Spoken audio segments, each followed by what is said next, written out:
The concept of global warming being a satanic mission to undermine Jesus is a notion that has been circulating among certain Christian circles. This idea is rooted in the belief that Satan is working tirelessly to dismantle the foundations of Christianity and the values it upholds. According to this perspective, global warming is not just a natural phenomenon or a result of human activities, but a deliberate attempt by Satan to undermine the authority of Jesus Christ and the biblical teachings. Proponents of this theory argue that Satan, being the embodiment of evil, seeks to destroy God's creation and everything that is good. By promoting the idea of global warming as a man-made disaster, Satan aims to shift the focus away from God's sovereignty and towards human culpability. This, in turn, leads to a sense of hopelessness and despair, causing people to question their faith in the existence of a higher power. By creating an atmosphere of fear and uncertainty, Satan seeks to undermine the message of hope and redemption that Jesus Christ offers. Furthermore, this theory suggests that the push for environmentalism and sustainability is, in fact, a covert attempt to promote a secular, humanistic worldview that rejects the biblical account of creation. By emphasizing the importance of human action in mitigating climate change, environmentalists are, allegedly, downplaying the role of God in shaping the world and its fate. This, according to proponents of the Satanic Mission theory, is a subtle yet effective way to erode the foundations of Christianity and replace it with a more secular, human-centered ideology. Moreover, some argue that the language used by environmentalists and scientists to describe the consequences of global warming is overly dramatic and apocalyptic, mirroring the biblical descriptions of the end times.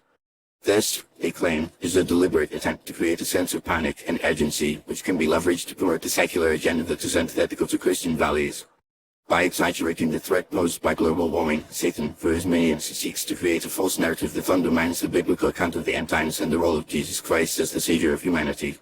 In addition, the Satanic Mission theory points to the fact that many environmentalists and scientists who warn about the dangers of global warming often advocate for policies and practices that are morally questionable from a Christian perspective. For example, the push for population control, abortion, and euthanasia as means to reduce carbon emissions and mitigate the effects of climate change is seen as a blatant attack on the sanctity of human life, a value that is deeply ingrained in Christian teachings. By promoting these practices, Satan, through his agents, aims to undermine the moral fabric of society and create a culture that is hostile to Christian values. However, it is essential to note that this theory is not universally accepted among Christians, and many argue that it is a misguided and simplistic interpretation of the complex issue of global warming. They point out that the Bible teaches humans to be good stewards of the earth and to care for God's creation, and that environmentalism and sustainability are, in fact, biblical values. Moreover, many Christian leaders and organizations are actively involved in environmental activism, recognizing the importance of protecting the planet and promoting sustainable practices as a moral and spiritual imperative. In conclusion, the idea that global warming is a satanic mission to undermine Jesus is a complex and controversial notion that reflects a deeper concern about the role of Christianity in the modern world. While it is essential to approach this theory with a critical and nuanced perspective, it is also important to recognize the underlying fears and anxieties that drive this narrative.